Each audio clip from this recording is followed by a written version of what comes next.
playing the Atari 2600 Junior. And on today's episode of Memory Lane, we're playing M.A.D, or M.A.D, which stands for Missile Attack Defense. Released in 1982 by U.S. Games, and U.S. Games went out of business in 1983 during the video game crash.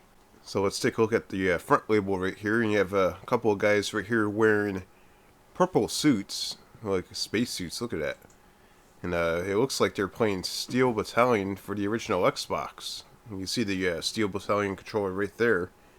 And they somehow traveled in the future and got themselves a copy of the Xbox, the original Xbox, and Steel Battalion, and they're having a ball playing that. They can't decipher what's real and what's not real. Look at that.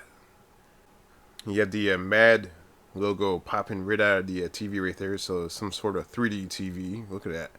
It's flying right out.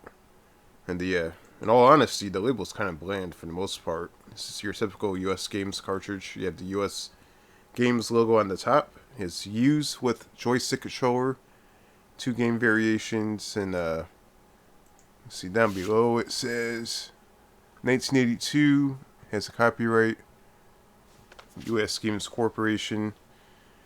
And of course, on the front end of the cartridge right here, the label is pretty bland. It says M.A.D with a blue background. That's pretty much it. It's pretty simple. Now, supposedly this is a missile command alternative. So let's pop it in and let's check it out.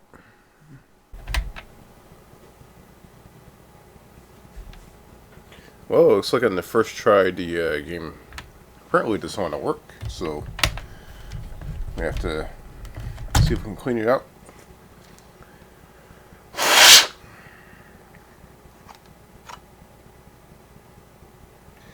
We have some dirty contacts. Let's see if this works. Actually, goes this way.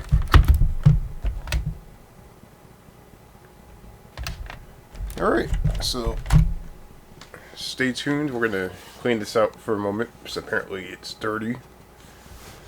Be right back.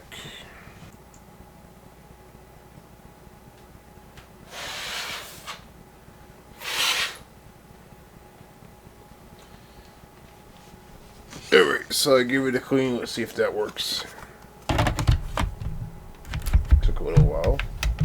Alright, and on the first try, it works. And it's pretty loud. What the hell? Alright, let's see if we can turn the volume down a little bit. That's quite loud. I didn't even have the volume up that loud. It's pretty crazy.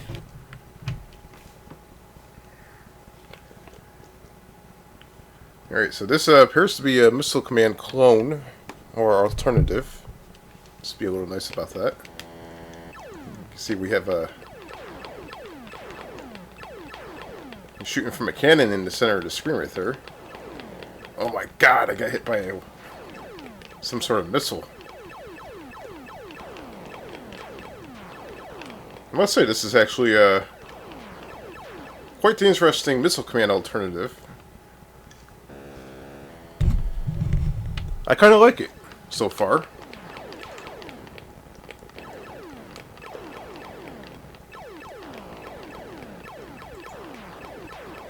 I like the fact that you're not actually aiming a cursor on the screen. You actually control a cannon right there in the center.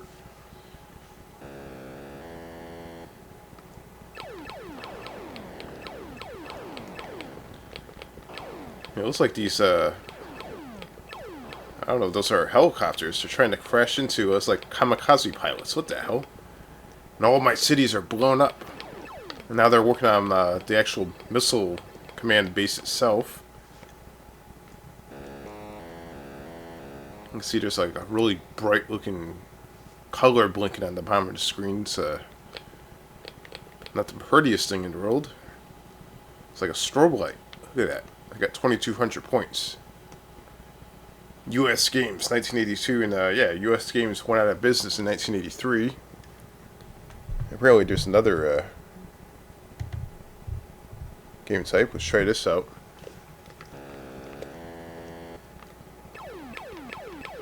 This might actually require a second controller. This might be 2-player mode. So there's a cursor Maybe the second player controls the cursor. I mean, I could be wrong, but that's what it looks like to me. If that's the case, that's actually pretty cool.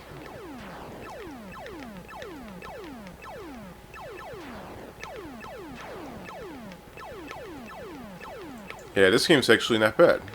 It's a pretty good US games right here. I'm not exactly knowledgeable on US games, to say the least. I know they had a handful of games, but... Oh, what the hell?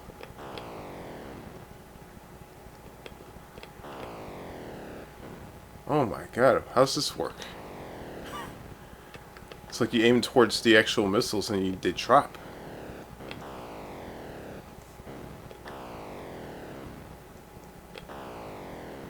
That's so weird. Oh, I guess I get it now. I guess the second player controls where the missiles fall. I think. I could be wrong. That's kind of interesting.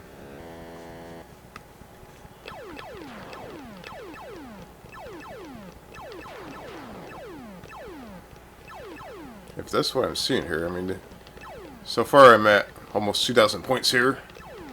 Got green looking helicopters.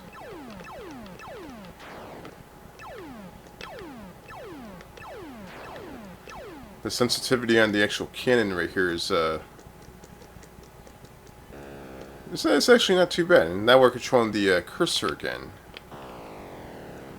So let me get this straight. You can actually lock onto them.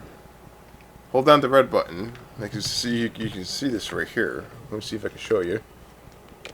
Alright, so we're locked onto that, and we made them crash into my own city. I don't know what the purpose of this is. That's weird. We're using this original 2600 controller right here. Look at this. It's in pretty good shape. I repaired it. It's working.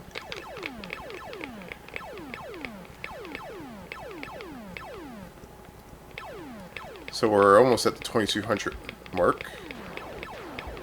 You can see the map actually changes a little bit each time you make it to the next level. We're at the 2400 mark here. Now this game is quite loud. I have the volume literally on 1 on my TV, and you can still hear it. It's pretty loud.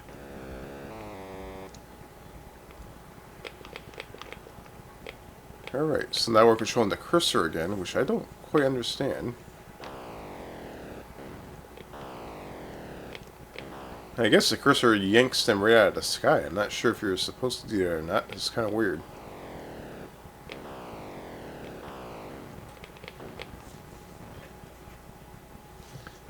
So yeah, you don't get any points from that. There's probably something else to it that I'm not knowing about. Like, I didn't really read the manual too much. Now, a lot of these games you have to read the manuals to figure things out. But for the most part, this is pretty self-explanatory. I mean, this part of the game is actually pretty cool. You know what? I think I kind of get it now, because I bet you if there's a second controller plugged in, the second player could probably control the cannon on the bottom, while the first player knocks the planes and stuff out of the sky. And I bet you that it's vice versa the other way around. You know, in that case, that's actually a really cool two-player mode. It's actually really, really cool. It's on par with combat for the Atari 2600. It's actually a really cool... well, we can definitely try to plug in a second controller and try it out. Let's see. I got a second 2600 controller right here. We'll plug that in. See if we can give it a try. Let me see.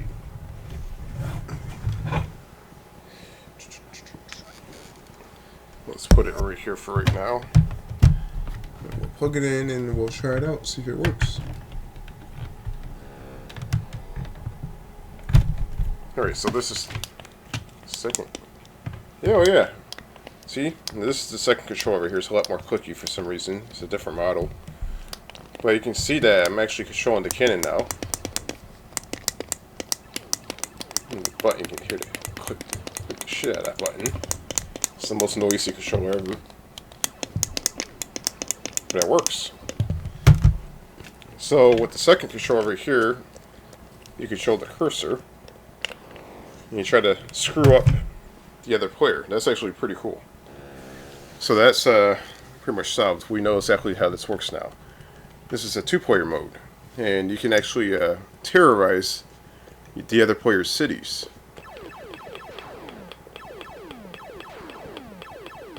So that explains why nothing's falling out of the sky, because this guy right here has to actually make the planes and all that stuff, all the missiles fall and hit the little cities right here. I mean, that's actually pretty cool. So if you put it back to mode number 1, mode number 1 is actually the computer is controlling the actual missiles and stuff, so they fall.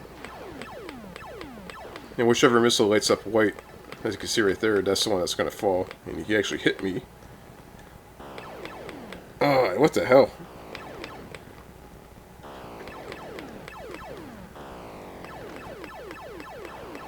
You can see half of my cities are gone.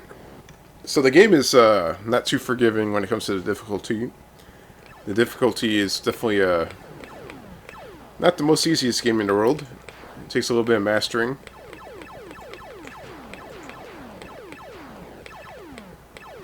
I must say overall that US Games did a pretty good job, not quite ripping off Missile Command, but they actually gave a pretty good alternative to Missile Command. I think it's actually pretty good. It's not bad at all. Good job, US Games. And if you enjoyed this episode of Memory Lane, don't forget to give a thumbs up and comment down below what you think of M.A.D.